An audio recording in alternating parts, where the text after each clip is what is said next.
Bom dia, pessoal. Meu nome é Lucas Martins e nosso grupo, formado por Cecília, Yasmin, Mainá e o Rafael, ficamos com o tema Transformação Digital e a Modernização das Práticas Empresariais, com o subtópico que é como a transformação digital está alterando as operações e as estratégias empresariais, desde a automação de processos até a implementação de novos modelos de negócios.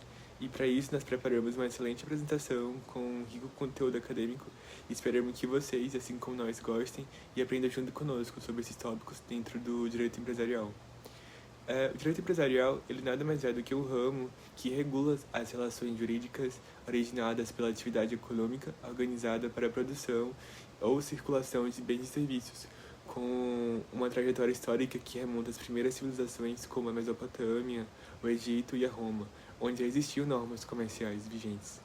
No entanto, como o ramo autônomo do direito, ele se consolidou na Idade Média, com as corporações de ofício que estabeleciam regras para a produção e comercialização desses produtos da época. E dentro dele, temos a teoria dos atos do comércio, que basicamente regula os atos daqueles que compram para revender e que predominou por séculos. Nós temos também, no século XX, a teoria da empresa, que passou a ser mais fluente, pois ela meio que considera a empresa como uma organização econômica complexa, que exige mais especificações. E o direito empresarial contemporâneo, né, hoje em dia, ele é modado pela globalização, pela digitalização e a crescente complexidade das relações econômicas que nós conhecemos hoje em dia. Atualmente, também, esse direito empresarial ele enfrenta desafios como a governança corporativa, a responsabilidade social, o comércio eletrônico e a proteção de dados pessoais. Essa revolução digital e a sustentabilidade em conjunto, elas impactam as empresas que fazem com que elas exijam uma adaptação contínua das normas para que acompanhe a evolução da sociedade e a regulação e proteção de dados também. Essa globalização e o aumento das startups e a preocupação ambiental junto geram novas necessidades jurídicas, portanto. A busca por inovação deve, com certeza, equilibrar flexibilidade e segurança jurídica, enquanto que a governança corporativa ela visa garantir a transparência e a gestão de riscos. E é basicamente isso que nós vamos apresentar hoje. Bom dia, pessoal. Meu nome é Rafael de Oliveira, integrante do Grupo 3, e hoje nós iremos apresentar para vocês o tema Transformação Digital e a Modernização das Práticas Empresariais. Primeiro eu vou dar um panorama histórico a respeito do tema e a sua evolução digital no Brasil, né? Então nós iremos retroceder um pouco lá para meados do século XX, e onde toda essa modificação, essa transformação digital se deu início, né?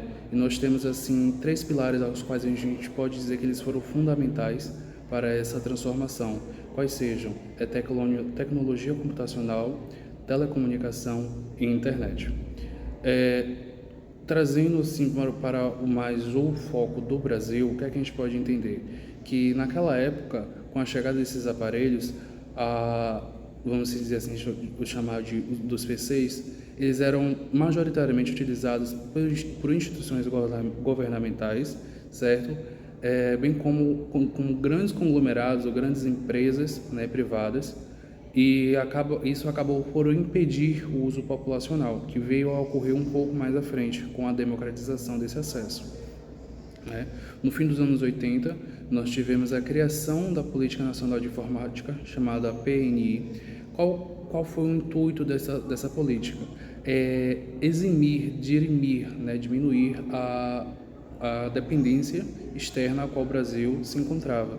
Nesse caso, essa política tentava fomentar a criação de hardware e softwares brasileiros para utilização própria, né? Com a chegada ali da internet nos anos 90, no início dos anos 90, né, trouxe um salto na qualidade da internet, e isso acabou por amplificar ainda mais com o passar dos anos. E a gente também teve a questão da primeiro acesso à internet aqui no Brasil, que foi entre a FAGESP e uma instituição americana, né?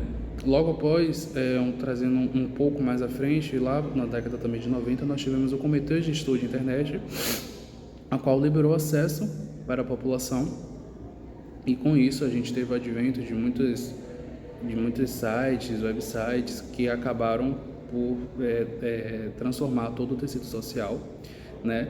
E o que é que a gente pode trazer agora para o direito empresarial? Com todas essas transformações, o direito empresarial não seria diferente, ele teve modificações e com isso nós podemos linkar alguns desafios que serão mais elaborados ao longo do trabalho, que era a Lei Geral de Proteção aos Dados, contratos digitais, termos de uso, educação jurídica, novos modelos de negócios e, entre outros, a gente pode até citar assim, um pouco mais recente, desde a década de 2010 para cá, que é a criação de criptomoedas, criptoativos, etc., né? Então, o que é que a gente pode entender? Que todo esse panorâmico histórico contribuiu, né, para um cenário complexo de desafios ao qual o direito empresarial, bem como outras áreas do direito e de outras demandas, de outras áreas, tiveram que se adequar ao caso da transformação e que a gente vai delimitar mais à frente com o passar do trabalho. Olá, meu nome é Cecília Veloso e complementando o que o colega falou, considerando o panorama histórico da evolução digital que foi traçado até aqui, para aprofundarmos no tema, é importante entender, dentro dessa linha do tempo, o que é a transformação digital e como isso tem refletido na modernização empresarial. Atualmente, as novas formas de tecnologia demandam por parte da empresa a implementação de ferramentas mais atuais e até mesmo proporcionam a criação de novos modelos de negócio para a adaptabilidade do mercado. É justamente assim que surge o processo da transformação digital, que, embora não haja um consenso sobre o conceito dessa transformação em si, sua definição passa pelo processo, ao longo do tempo, da implementação de ferramentas tecnológicas em prol de uma maior eficiência e produtividade nas entregas empresariais, com o tempo operacional e o valor de custos reduzidos, aliando a inovação para alcançar produtos, serviços, processos produtivos e também fluxos internos. Então, com base no conceito, a transformação digital é o processo de adaptação de ferramentas da tecnologia utilizadas para o melhor atendimento ao cliente. Então, é de se esperar que os impactos nas operações empresariais sejam profundos, causando uma reorganização sistêmica que força os envolvidos a criarem um valor diferente ao seu negócio. O cyberespaço ele surge justamente como um instrumento que faz parte do coletivo e dentro das relações comerciais ele se torna palco para transformações internas das empresas e externas nos fluxos de mercado. Podemos citar como aspectos internos da transformação a automação de processo e fluxos empresariais, consistindo na aplicação de tecnologias para realizar tarefas repetitivas de forma mais eficientes. Para isso, já são utilizadas tecnologias como a automação robótica de processos, que tem desempenhado um papel essencial para o processamento de informações, gestão de dados e organização de recursos financeiros, principalmente por soluções baseadas em software.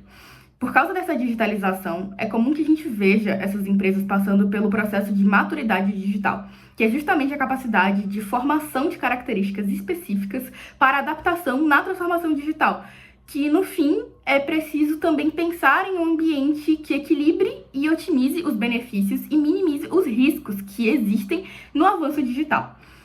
No cenário da tecnologia, existem agentes centrais que vão marcar a transformação digital no mundo empresarial e que também podem ser indicadores para medir a maturidade que essas empresas esperam alcançar dentro desse novo fluxo. E uma delas é o Big Data, que traz a possibilidade de gerenciamento e também da análise de grande volume de dados gerados continuamente em plataformas digitais. Vai surgir aqui ferramentas como de negócios inteligentes e algoritmos de aprendizagem de máquina para medir importantes números da eficiência atual do negócio, que além de prever possíveis cenários de consumo, também vão ajudar na análise preditiva. Além da crescente cultura desses dados, é inegável também o impacto que a inteligência artificial possui no setor empresarial para auxiliar nessas tarefas repetitivas e também para outras coisas como atendimentos por meio de chatbots e assistentes virtuais, reduzindo o tempo de espera, causando uma maior eficiência no atendimento e promovendo uma perfilagem mais rápida desses consumidores. Como resultado, os agentes que vão operar nessa cultura digital, quando integrados e geridos de forma segura, vão impulsionar a inovação dos modelos de negócio e conceitos como internet das coisas, nuvem de computadores e diversos outros agentes tecnológicos vão auxiliar na superação dos desafios transfronteiriços e na modificação também da mentalidade que vai alcançar o multissetorialismo e somar para novas perspectivas de mercado e modelos empresariais, que serão tratados a seguir.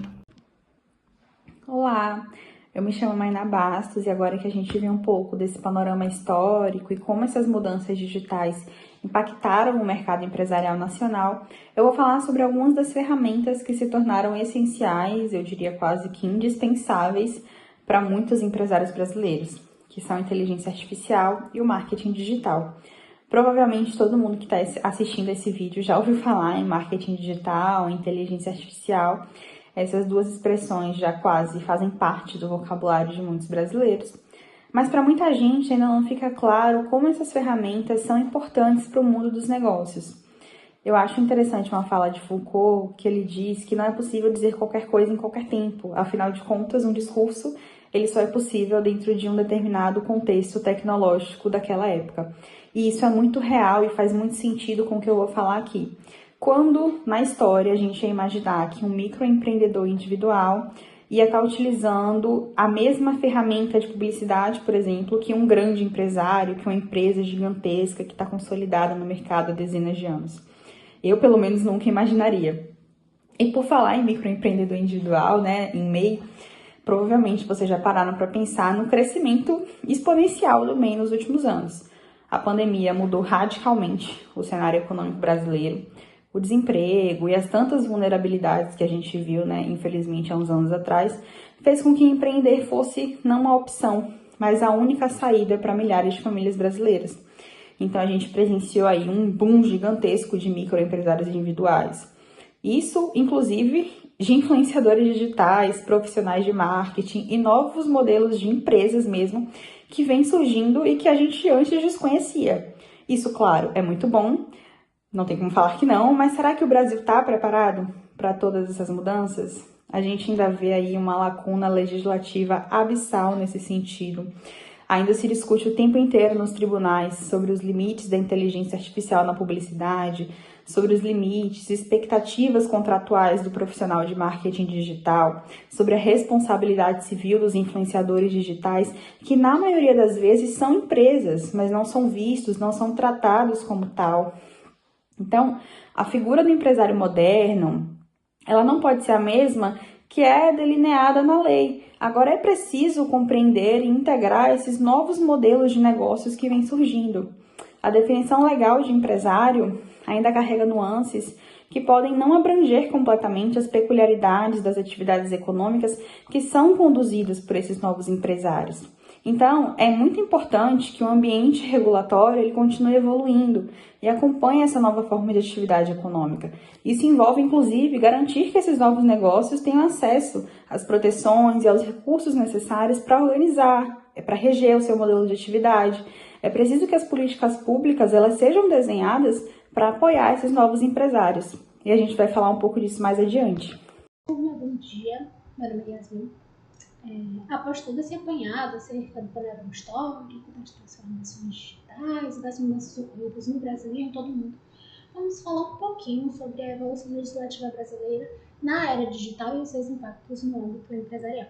Bom, é sabido que no decorrer de todos esses anos ocorreram grandes avanços tecnológicos e em todos os aspectos e em todo o mundo.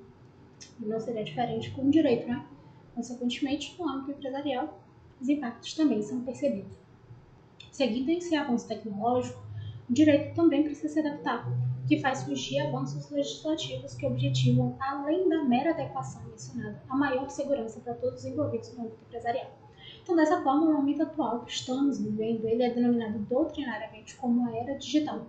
E para que todos esses avanços cheguem até o presente momento, passaram por diversas fases, diversos momentos, e essas fases são citadas por Rafael de Oliveira, na obra Atividade Empresarial, Evolução, Positivação e Lugar na Era da Sociedade Digital, sendo estas inicialmente oriundas da agricultura, depois de instrumentos manufaturados e posteriormente da capacidade de produção de produtos, de acordo com o autor. Enfim, hoje são notórios os comércios eletrônicos e as extensões virtuais de empresas reais que, apesar de não serem a mesma coisa, ambos estão presentes nessa atual era digital. Assim, no fim das contas, se adequando a tais mudanças, o legislativo também apresentou evoluções, surgindo a preocupação com a normatização de tais pontos que antes não eram foco de preocupação e hoje são.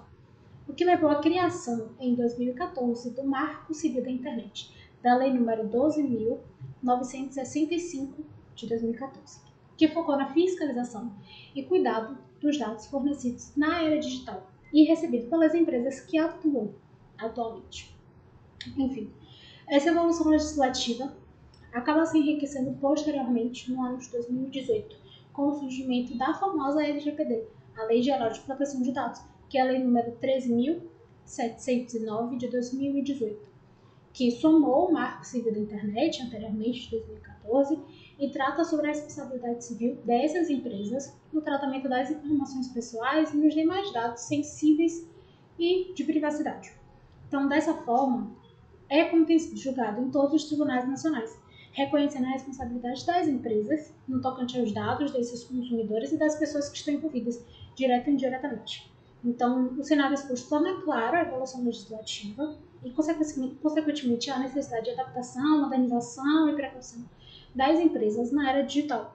E é indiscutível o impacto no âmbito empresarial de toda essa evolução ocorrida. Então, hoje, é indubitável a responsabilização das empresas com relação aos dados dos consumidores que se relacionam com ela e das outras pessoas presentes, como eu disse, ou direto ou indiretamente, sendo imprescindível o cuidado atual no âmbito empresarial, surgido em decorrência do avanço legislativo com o Marco Civil da Internet e com a LGPD, que surgiu por conta da evolução da era digital.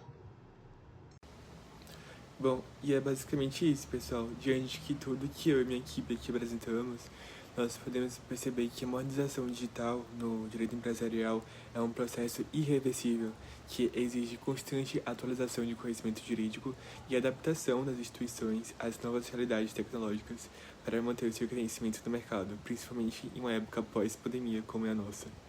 A colaboração entre juristas, tecnólogos e outros stakeholders é essencial para criar um sistema jurídico mais justo e eficiente. Profissionais que não se adaptam às mudanças podem ficar ultrapassados no direito tradicional. Essa convergência entre o direito e tecnologia cria um novo cenário jurídico, com desafios como a proteção de dados, segurança cibernética e contratos inteligentes. A velocidade da inovação da tecnologia pode gerar lacunas normativas e a adaptação do direito tradicional às novas demandas exige uma abordagem multidisciplinar. A digitalização dos processos judiciais pode aumentar o acesso à justiça, mas também leva a questões éticas como a responsabilidade por decisões automatizadas. E toda essa modernização digital oferece uma oportunidade vasta para um sistema jurídico muito mais eficiente. É isso. Eu espero que vocês tenham gostado e até a próxima.